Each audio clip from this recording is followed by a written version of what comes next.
Western governments say that they are working toward a net zero future. But are those same governments propping up fossil fuel companies with billions of dollars in subsidies?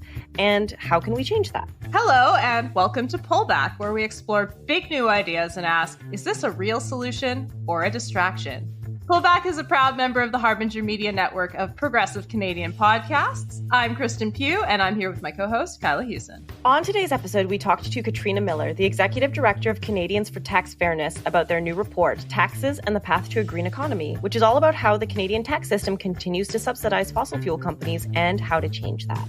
Katrina has worked for over 20 years to win environmental and social justice improvements at every level of government, collaborating with a wide array of labor, community, and academic experts, and helping organizations and individuals to hone their skills and strategies. I was really excited to have this conversation. I had been speaking with a friend of mine who we don't always see eye to eye on politics, let's say. And I had said something offhandedly about how, the government, we're subsidizing the fossil fuel industry. And that person responded by saying, no, we're not. The fossil fuel industry is paying for everything in Canada and owns all of our politicians. And I was like, I feel like maybe both of those things are true. And it made me realize that I actually didn't understand subsidies at all. And I had just been parroting a talking point that I'd heard other smarter people than me say. And I was like, wow, I cannot hold up a conversation with this person about how subsidies work. And Kristen was very kind to indulge my interest. And we got a fantastic guest to explain subsidies to me. I do think it's a really important topic to handle, though, because I think most Canadians, the polling on this is clear. Most Canadians do want us to do something about climate change, and we want to transition to a net zero future. And it's a real question how you incentivize businesses to be more green. But I think people often don't realize the extent to which that fossil fuel companies and actually other big corporations in other industries as well, they get handouts from government in a way that small businesses, they just don't have those same advantages in a lot of ways. So I think it's so important that we had this conversation. I was not able to make it for this conversation, so I'm really excited to listen to it after the fact. So I'll be listening to it at the same time as everyone who's listening to this right now. So since we know you're going to enjoy this conversation as much as I will, please show your love with a 5-star review on your preferred listening platform. All right, hit it. Katrina, thank you so much for joining us. I'm super excited to talk about subsidies and the tax system in general. We've done a couple of episodes in the past about the unfairness of the global tax system. And there's so many angles. You can never say enough.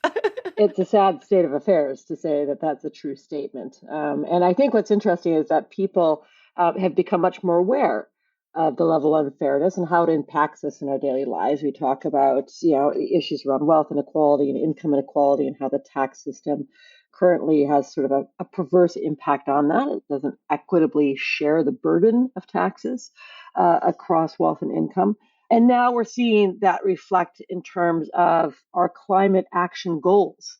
Is the tax system actually supporting our climate action goals as a society? And in what ways does it support it? And what ways is it potentially acting against it, even though that's not its intended purpose? Yeah, for sure. And okay, so I actually would like to start with hopefully an easy question, although maybe not. What is a subsidy? That seems like an easy question, but it isn't necessarily an easy question because we've gotten so used to subsidies, particularly subsidies for the corporate sector and corporate environment in Canada, that many things that we give corporate Canada, we don't consider a subsidy. We consider it part of them doing business and providing productivity in our economy. So a subsidy in terms of taxes can be all sorts of deductions that corporations are allowed for their expenses that they deduct from their profit levels in order to not pay taxes on it. Subsidies can be different types of tax credits that they may get in order to try to incentivize them to do certain types of behaviors, certain types of research and development that are meant to create greater wealth in the economy. Subsidies can be as minor as a loan that the government gets at a very, very cheap rate in order to buy new equipment.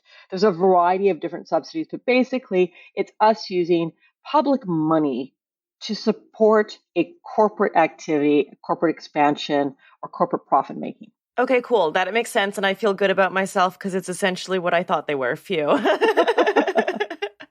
Okay, so if that's the case, I mean, I'm sure a lot of people argue that like subsidies for business are a good thing. And so why do people on the left like me and Kristen keep talking about the impact of fossil fuel subsidies? And like what's the big deal? They can't be that bad.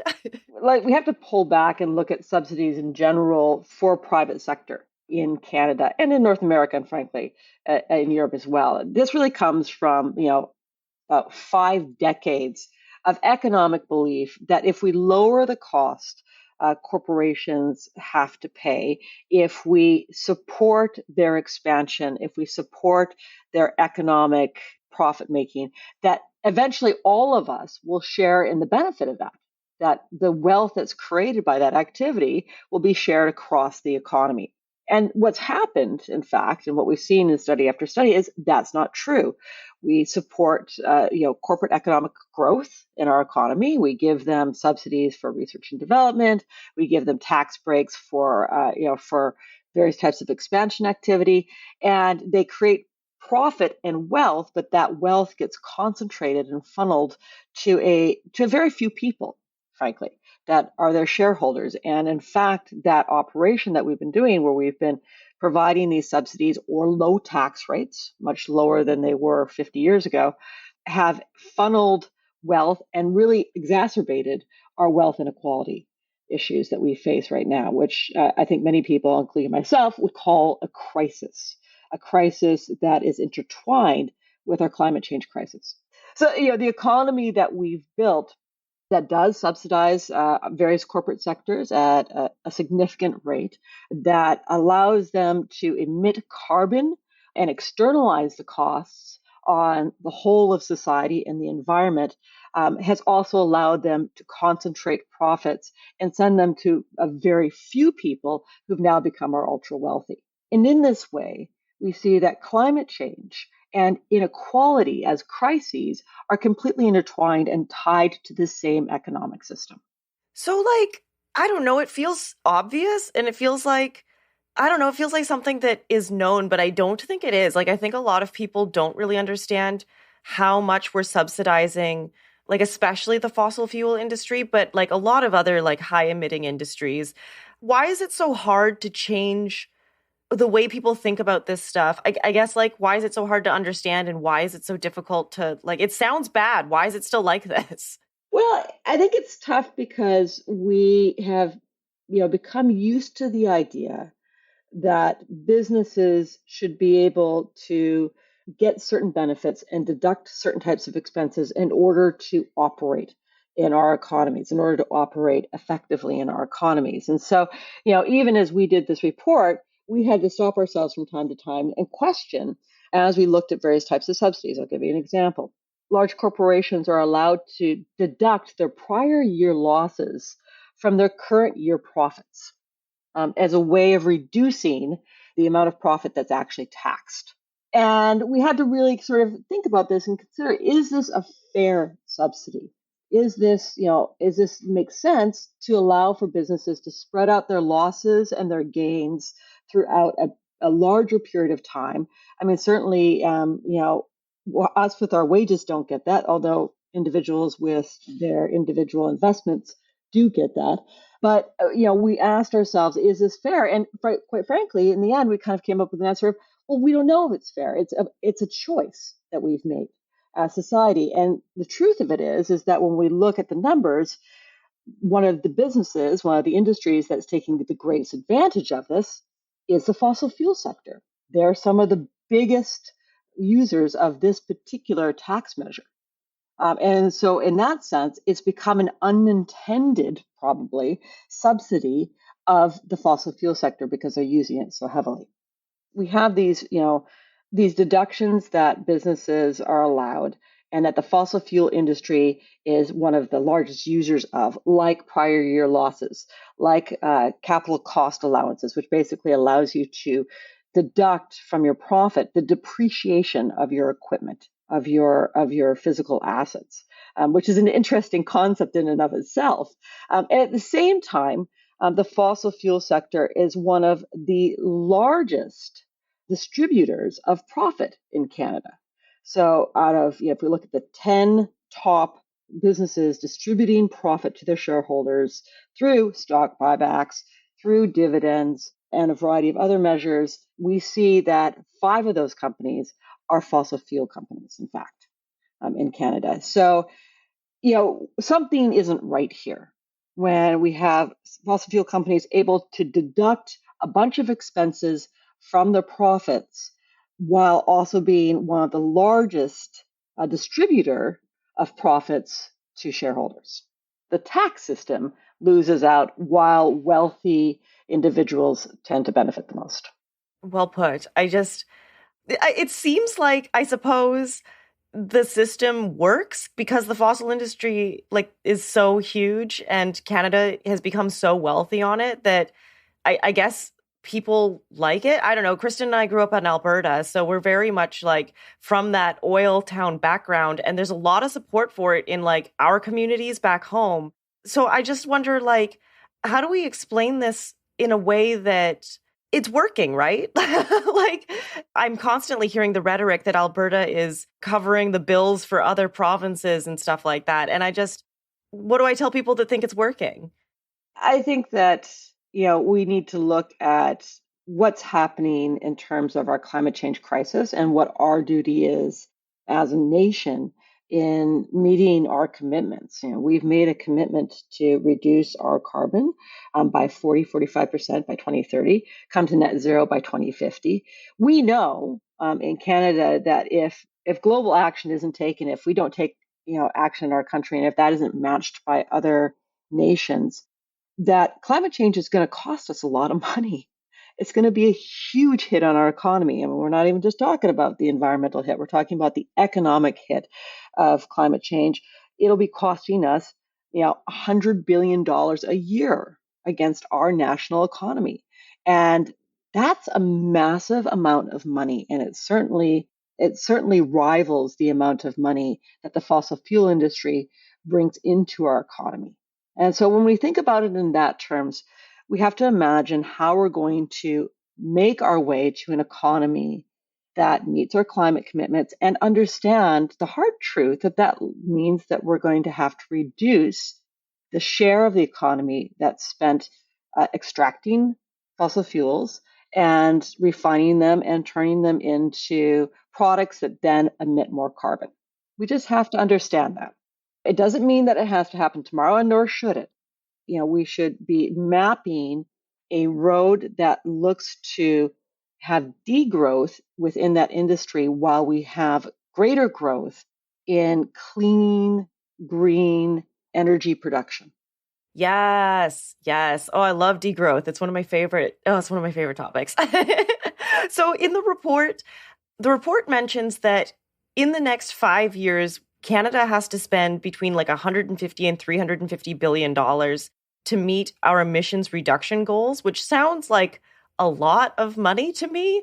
And so I'm just wondering, where did those numbers come from? Why is it a lot of money?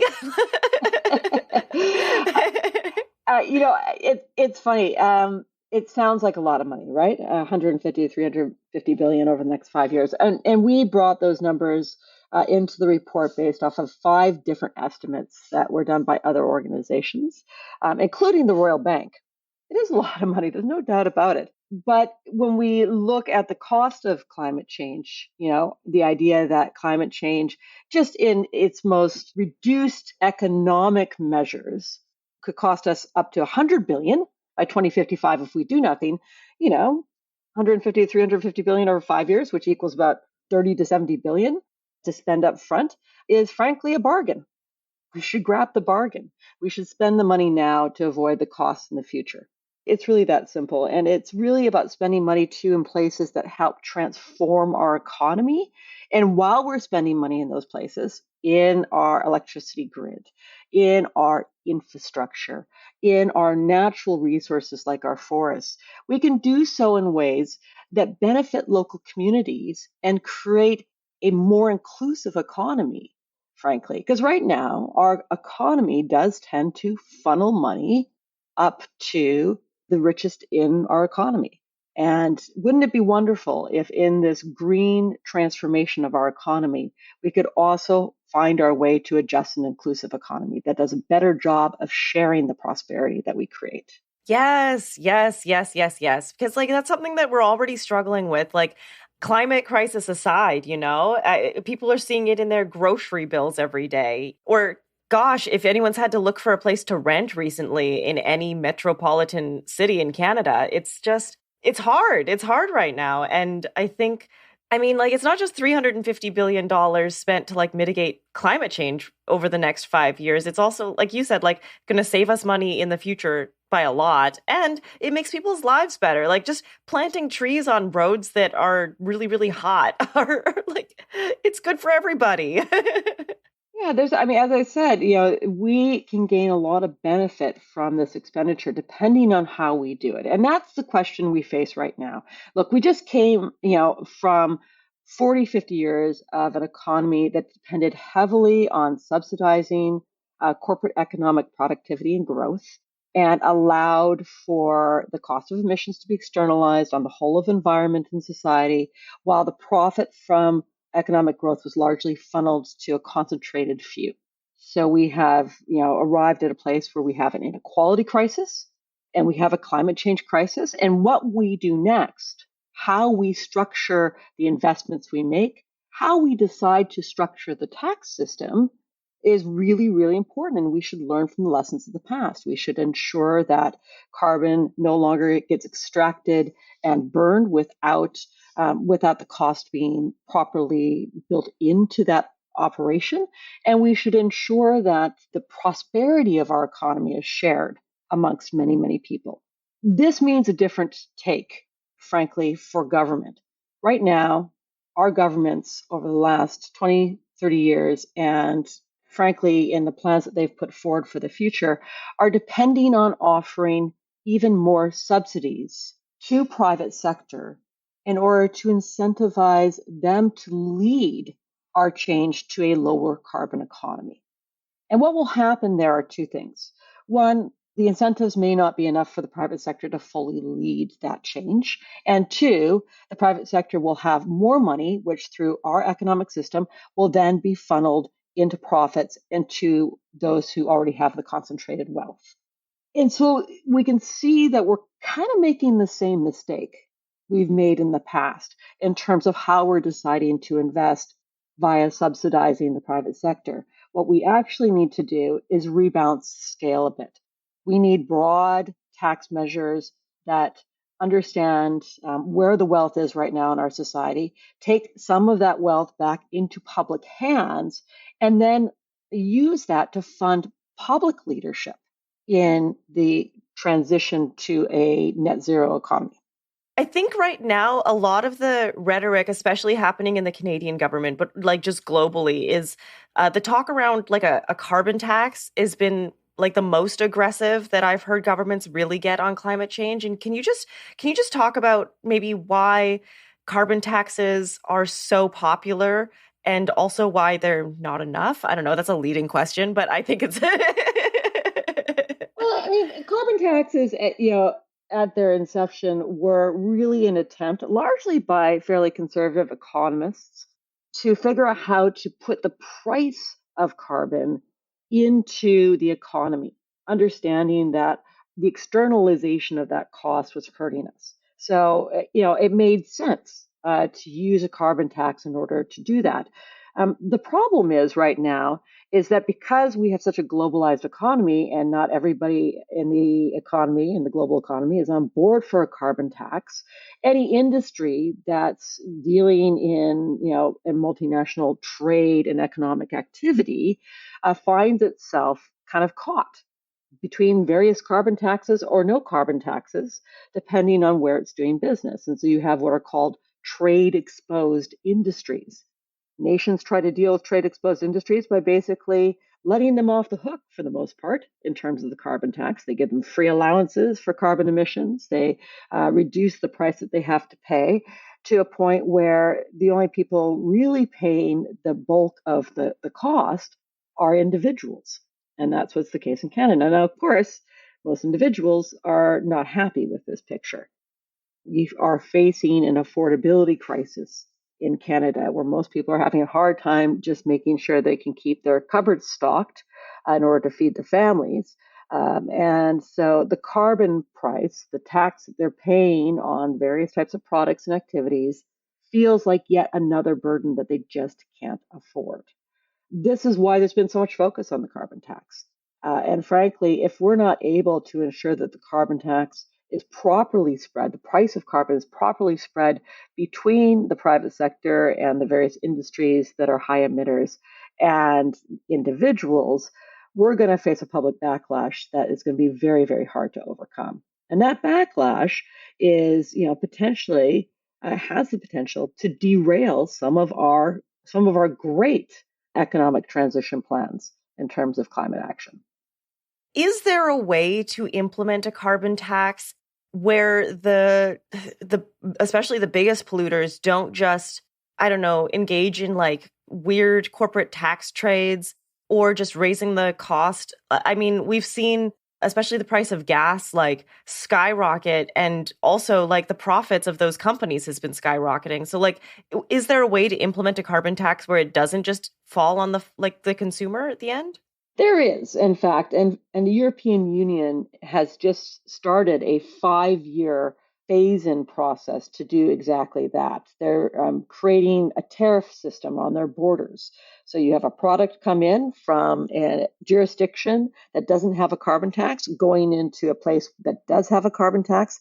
That product has to pay a tariff right at the border in order to account for the carbon tax. So and then if you have a product going out of a jurisdiction that has a high carbon tax going to a jurisdiction that has no carbon tax, then they get potentially a subsidy for that action in order to try to deal with issues around competition between jurisdictions that have no carbon tax and jurisdictions that do have a carbon tax.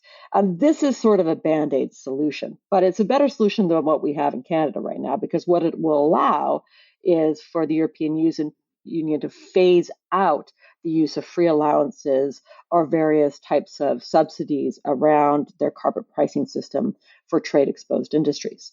We need that kind of border tariff system. It's called a border adjustment in Canada or potentially in North America if we can get the US on board with a similar tax. Okay, cool. Carbon taxes are the main thing that Canada has been leaning on. I think especially our politicians. I don't know. Maybe I'm a pessimist. I feel like it's partially because people don't really understand how they work and it's like a punchy thing that sounds good. But like what else is there? Are carbon taxes the only option? No, and in fact, one of the reasons why we wanted to do this report and undertake this research is to say what else, what's beyond carbon tax in terms of how we can use the tax system to support our just transition, our climate action goals. And there's a lot beyond carbon tax. Ultimately, carbon tax. Okay, let's just step back for a second. Our tax system is basically used for 3 purposes. It's used to gain revenue that we use to fund our public institutions, programs, and investments. It's used to rebalance power in the economy by taking wealth that's concentrated in certain parts of the economy and redistributing it to others. And it's used to incentivize different types of behavior. Okay? The carbon tax only answers the third role of taxes. It's trying to incentivize behavior. And in some ways, depending on the price mark, it does. And in some ways, it doesn't. It's got sort of a lukewarm reception in terms of whether or not it's going to incentivize behavior in the long term. What we aren't using our tax system for are those other 2 roles. We're not doing a good job of using our tax system to bring in the revenue we need for our public institutions to lead in taking climate action. If we brought in a wealth tax, if we brought in excess profits tax, if we ended huge gaping tax loopholes that are being used by the wealthiest, like the capital gains tax loophole, we would be able to gather the public revenue we need to do large scale innovative investments in our electricity grid, in our public transit, in green public low cost housing, and a whole range of other activities that in fact could put us directly on the path to a just and a zero carbon economy. I love these talking points. It's one of my favorite things about talking about degrowth and defunding the fossil fuel industry is just, I feel like a lot of people who are very pro fossil fuels, the first thing they'll say is like, well, what about the jobs? And one of my favorite things about the green economy transition is that there's so many amazing jobs to be had. Like, so many. Yeah, like just the idea of growing the transit system across Canada. There's so many, the opportunity for jobs in transit, they're massive.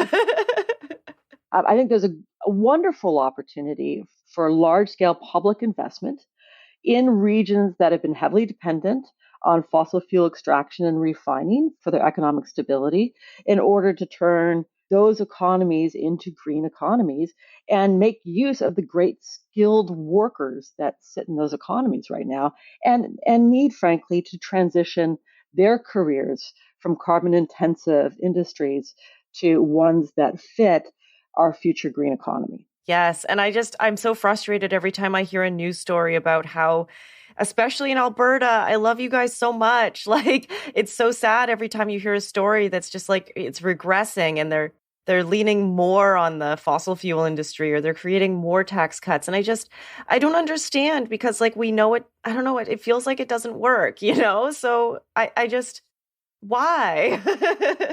Well, I do think it is because we aren't leading with large scale public investment. We haven't made that choice as a society yet to do so. We are still depending on the private sector to lead the way by providing incentives through massive tax credits. The 2023 budget put forward, 5 new green tax credits for industries that total $60 billion of spending over the next 5 years. So we're planning on spending $60 billion to try to incentivize corporate action towards our green commitments, our emission reduction commitments. And, I hope it works. I fear that it may not because we're not sure that there are good conditions on accessing those tax credits that really assure that we're going to get the kinds of emission reductions we want, the kinds of local benefits that we want, good jobs for people that pay fair wages, and actually jobs that are accessible for those in our communities that frankly don't have great employment options right now. Those kinds of conditions are needed on those tax credits, and we're not sure that they're going to be there. Irrespective of whether they're there or not, we still need a public investment that allows for us to collectively, through our democratic institutions, invest our tax money in things that we know benefit our communities. And that is actually what's going to help rebalance the scales in terms of investment that will lead us to an economy that rebalances the wealth. Yes. And I think, I don't know, there's got to be space for both things to happen. But right now we're really leaning on the private sector involvement in like leading the climate change charge. And why can't we have both, right? I think that's a lot of what your report covers as well, right? Yeah, and we can have both. I mean, we don't say end the tax credits in the report, and that's for a very good reason. We don't think that tax credits in and of themselves are a bad idea. We just think that there should be proper conditions on them. And we also think that they need to be matched with strong public investment. In fact, what we've seen historically is that when the public decides to lead and invest, and when I say the public, I'm talking about public institutions that do public works. Public transit is a great example of this. When we lead the charge into growing a new part of the economy, what ends up happening is private sector follows and crowds in and starts making investments too, because the public sector investment creates stability in the growth of that economy. And then you see the private sector bring their own dollars, not dollars that we provide them, but their own dollars to start to invest in that area. If we decide to invest as a public sector in growing a particular type of green technology that is going to be useful in our future green economy, that will provide stability and assurance that the private sector can depend on, and it will crowd in its own investment around that without us having to do much in terms of subsidizing that. And I'm wondering, actually, like, I love tax fairness, to go off track a little bit. I love the work that you guys do, especially in Canada, but like globally. It's fantastic. Thank you. I appreciate it. Yeah. No, and I was just wondering, like, I mean, you guys do such amazing work. And I wanted to ask about this report in particular. What kind of motivated you guys to put this forward? Like, what was the inspiring moment where you were like, let's write this hefty boy? Well, I tell you, the reasons behind why we wrote this report really come from our partners and our allies and our supporters over the last 2 or 3 years saying we really want to hear more about the tax system and its impact on climate change. We're tired of carbon taxes being the only conversation that exists around taxes and climate change. We need the linkage to be made between income inequality, and climate change through the tax system. So it was really because we were asked to put this report together by supporters, by the public, by various partners and allies we work with who felt like we needed to take a really good comprehensive look at the issue of the tax system and whether it is or isn't benefiting us in terms of supporting our climate action. And what we found is that, sadly, the tax system right now is having sort of a perverse impact on our climate action goals because of the way we subsidize industries, and our fossil fuel industries are taking the greatest advantage of those subsidies, and the way it funnels money to the most wealthy, who have been the biggest beneficiaries of a high carbon economy and also tend to be the biggest contributors in terms of emissions. When you and your team were working on this report, was there anything that came up that was, I mean, I feel like a lot of it was like, okay, yeah, that makes sense. And it's nice to just kind of see it officially. But was there anything that really surprised you? I think probably the biggest surprise was looking at some of the very traditional ways that the tax system supports economic activity in the private sector and seeing how much the fossil fuel sector was taking advantage of those particular measures. Capital cost allowance is the one that comes to mind. Capital cost allowance, where you're allowed to deduct from your profits the depreciation of your capital equipment and assets. The fossil fuel industry is one of the biggest recipients of capital cost allowance, of even something called an accelerated capital cost allowance, where they get to deduct more than the item, the piece of machinery, is actually depreciated. And it's a huge benefit that they've gotten. They have saved billions and billions of dollars based off of that measure alone. And that was a surprise to us. That's when we really understood the unintended consequences our tax system is having in terms of subsidizing the fossil fuel sector. That particular subsidy, I've never heard of it before our conversation and before I read it in the report briefly, but I'm having trouble wrapping my head around it. Are we essentially paying for all of the equipment in the fossil fuel industry because they're not paying taxes on, they're just getting money back to replace their stuff? How is that working? Well, the way capital cost allowance is a bit of an odd duck in terms of the deductions that corporations are allowed. It's not that we pay for their equipment, but what we do is we don't tax the cost of depreciation, and we allow them to take it out of profit. So say you had a car, and your car, you bought it new at a certain price, and then it depreciated by $1,000 the next year. You'd actually be able to take that $1,000 and deduct it from your income for that following year, and say it depreciated by another $1,000 the next year. You'd be able to reduce that again. And that's what corporations are allowed to do. They're basically allowed to take the depreciation of their equipment and reduce their profits that they're taxed on based off of that number.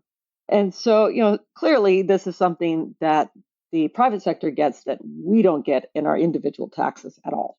That's wild, actually. Like, I used to work in the oil industry. Like, briefly, I worked for a company that made bearings for downhole drilling. Super exciting stuff. Wow.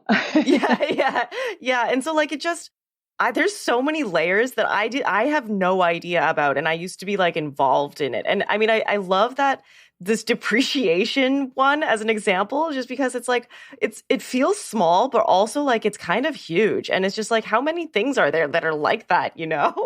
Yeah, there are. I mean, we've also put in, a number of tax credits for research and development.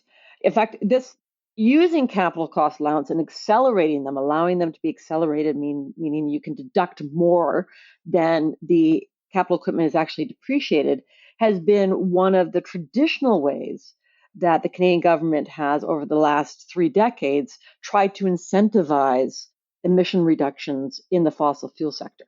So it's actually used accelerated capital cost allowances in order to push them towards investing in green technology, push them towards investing in different sorts of at source emission reductions.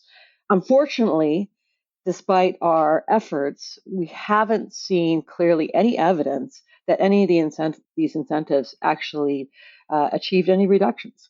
That's so fascinating. Yeah, because it sounds like, I mean, in theory, that sounds great, right? But It does. yeah, but so I can see why it got like approved. I can see why people like the sound of it. But if the numbers are here saying like, no, it's not helping, like, let's do something else, you know? In the same vein, we've put forward many different sorts of research and development tax credits. That some of those were particularly purposed towards pushing industries into innovation in green technologies, green production methods. And the fossil fuel industry, once again, is one of the biggest recipients of those research and development tax credits. And in fact, we've seen their emissions rise over the last 5 years while they were being the biggest recipients of those tax credits. And so it really draws the question for us now, as we're considering investing $60 billion in new tax credits, what conditions do we need on these tax credits to ensure that this public money that's financing private sector development is well spent and spent getting us closer to our climate goals? So far, there's not a whole lot of evidence saying that the money we've spent over the last 3 decades has gotten us anywhere near our climate goals. Is there a role for the public in advocating for a transition? And if so, what should we be asking for? Well, I think there's sort of three major things we need to purpose our tax system to really helping us achieve a just transition to a green economy, one that's inclusive and spreads prosperity for everyone. And the first one is we need broad tax measures that take some of the wealth that's been created by our high carbon intensive economy and puts it back into public hands. We need a wealth tax. We need to end the capital gains loophole. We need excess profit tax and potentially raising taxes on corporations overall in order for us to have the public funding we need for the public to actually lead the investment. That's the first thing. The second thing we need to make sure that when we have environmental carrots and sticks out there in the tax system, be it the carbon tax, be it various types of tax credits, that the right conditions are put upon it to ensure that we're achieving the emissions that we want to emit, and that the burden of that tax is distributed fairly. So in terms of tax credits, we should have those credits tied directly to concrete reporting metrics that show the emissions being reduced. In terms of the carbon tax, we need a carbon tax that ensures that industry is paying its fair share. And we need to design the tariff system, the border system that allows that to happen. And the last thing is we need to end the support of the fossil fuel industry. It doesn't mean we need to end it immediately, but we need to figure out a phase out of our tax system support or other subsidies that go to the fossil fuel sector, understanding that we need to transition those regions and those workers over to a green economy. I have a hypothetical question, and it's not hypotheticals aren't for everybody, but like, could we just end all of the subsidies today? Like I know that everyone wants to do like a transition, and society is big and it's hard, but like, what would happen if we did just, tomorrow we had a radical change in government and we decided to stop supporting the fossil fuel industry entirely? Like, what would happen? Would our society collapse like a house of cards? I don't think our society would collapse like a house of cards. And I think, a certain amount of the fossil fuel sector would continue running, not quite business as usual, but they have significant assets of their own making to be able to support their continued economic growth. So I don't think it would end completely. I do think the people who would be left out in the cold in that situation potentially could be the workers. And that's ultimately, as a society, who we need to care most about are the workers and communities that are dependent on those industries, and how we provide them a transition that allows them to, have a good future in a green economy. And so, right now, the fossil fuel sector, frankly, doesn't share much of its profit with its workers anyways. And in fact, if you look at other, comparable industries and sectors, it shares less of its profit than just about any other industry.